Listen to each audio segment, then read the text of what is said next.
అపరాల పంటల్లో కందిది ప్రత్యేక స్థానం. దీనిని ఏక పంటగానే కాక పలు పంటల్లో అంతర మిశ్రమ పంటగా సాగు చేసుకునే అవకాశం ఉండడంతో సాగు మరింత లాభసాటిగా మారింది.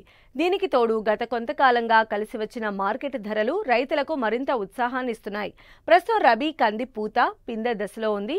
ఈ దశలో మారుకా మచ్చల పురుగు ఆశించి నష్టపరుస్తోంది.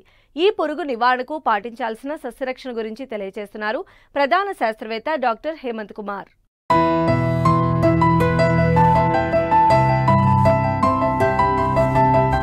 అపరాల పంటలు పూర్వ వైభవాన్ని సంతరించుకుంటున్నాయి. గతేడాది కాలంలో వీటికి మంచి మార్కెట్ ధరలు లభిస్తుండడం, చీడపీడలను తట్టుకునే వివిధ నూతన రకాల అభివృద్ధి వల్ల వీటి సాగులో రైతులు ఉత్సాహంగా ముందుకు సాగుతున్నారు.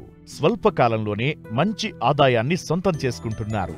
ఖరీఫ్తో పోలిస్తే రబీ కంది సాగులో సమస్యలు తక్కువగా ఉండి దిగుబడులు నాణ్యంగా ఉంటాయి. అయితే ఏ కాలంలోనైనా కందికి వదలని పీడలా తయారైంది మారుక మచ్చల పురుగు. ఒక్క కందికే కాదు, పెసర, మినుము పైర్లలో కూడా దీని నష్టం తీవ్రంగా ఉంటోంది. ప్రస్తుతం రబీ కంది పైరుకు దీని బెడద ఎక్కువగా ఉంది. తల్లి రెక్కల పురుగులు కోడిగుడ్డు ఆకారంలో గల పసుపు పచ్చని గుడ్లని పూమొగ్గలపై పెడతాయి.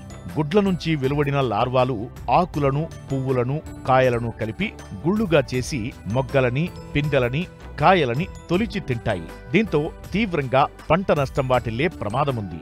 మారుకమచ్చల పురుగు ఉధృతిని గమనించినట్లయితే వెంటనే నివారణ చర్యలను చేపట్టాలని తెలియజేస్తున్నారు ప్రధాన శాస్త్రవేత్త డాక్టర్ హేమంత్ కుమార్.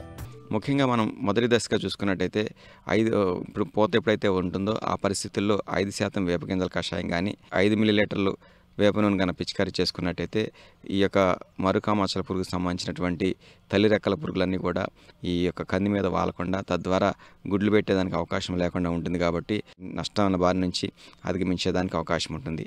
అలా కాకుండా ఎక్కడైతే తొలి దశలో కనుక ఆశించిందో ఇలాంటి పరిస్థితులు కనుక చూసుకున్నట్టయితే ఈ గూళ్ళల్లో పురుగు ఉంటుంది కాబట్టి ఓదరకు సంబంధించినటువంటి మందు వాడుకున్నట్టయితే చాలా వరకు కంట్రోల్ అయ్యేదానికి అవకాశం ఉంటుంది. కాబట్టి ఇలాంటి పరిస్థితుల్లో క్లోరిపైరిఫాస్ 2.5 మిల్లీలీటర్లు, దాంతోపాటు డైక్లోరోఫాస్ 1 మిల్లీలీటరు లీటర్ నీటికి కలిపి కానీ, లేకపోయినట్టయితే నొవాలిరాన్ అనేటైతే 0.75 మిల్లీలీటర్లు, దాంతోపాటు 1 మిల్లీలీటర్ డైక్లోరోఫాస్ కలిపి కనుక లీటర్ నీటికి కలిపి కనుక పిచికారీ చేసుకున్నట్టయితే తొలి దశలో వచ్చినటువంటి ఈ మరుకా మచ్చల పురుగుకు సంబంధించినటువంటి పురుగుల్ని సమర్థవంతంగా అరికట్టేదానికి అవకాశం ఉంటుంది.